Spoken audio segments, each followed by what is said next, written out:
Dairy কর্মীরা এবং স্থানীয় লোকেরা যারা ডেরি আগুন থেকে এসেছিল তারা কোনোভাবেই দমকল কর্মকর্তাদের নিয়ন্ত্রণ করেছিল।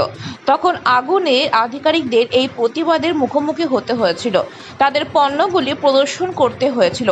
শিল্পী এবং ব্যবসায়ীদের একটি বড় ক্ষতি হতে পারে বলে আশঙ্কা করা হচ্ছে। এই মেলাটি স্থানীয় ও বাহ্যিক পর্যটকদের জন্য আকর্ষণের কেন্দ্র ছিল, তবে এই আগুনটি সমস্ত কিছু ধ্বংস হয়ে দিয়েছে।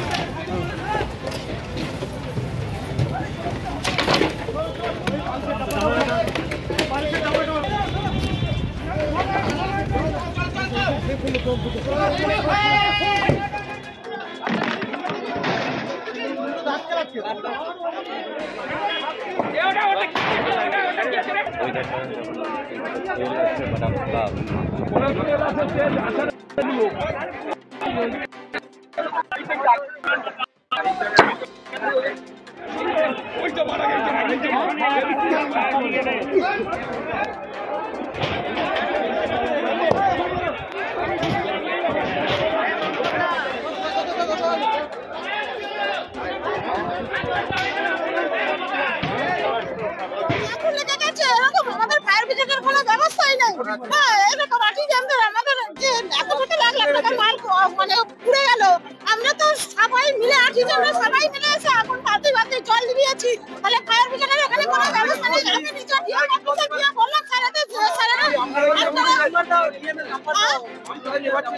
আমরা সবাই মিলেই তো আমরা সবাই মিলে বাতি জল নিয়ে ফায়ার ব্রিগেড আসেনি। আমরা তো ফায়ার ব্রিগেডের নাম্বারই জানি না।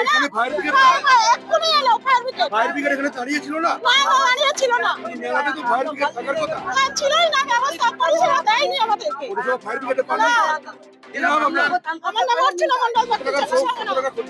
আমার এখানে আমাদের মাঠে ওপেন প্লেসে এখানে কোনো লাখ লাখ টাকা মাল একটা আর্টিজানের নষ্ট হয়ে গেছে। না, আমরা সবসময় স্ট্যান্ড বাইয়ের জন্য বলে থাকি, যেমন পুলিশ সঙ্গে একটা থাকেই। হ্যাঁ, তো যাই হোক, আয়ত্তে চলে এসছে এবং আমরা দেখি পরবর্তী।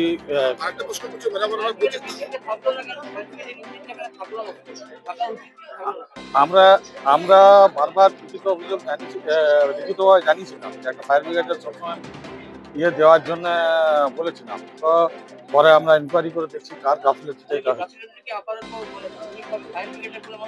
আমরা সেটা ইনকোয়ারি করে দেখে তারপর আপনাদের জানাচ্ছি।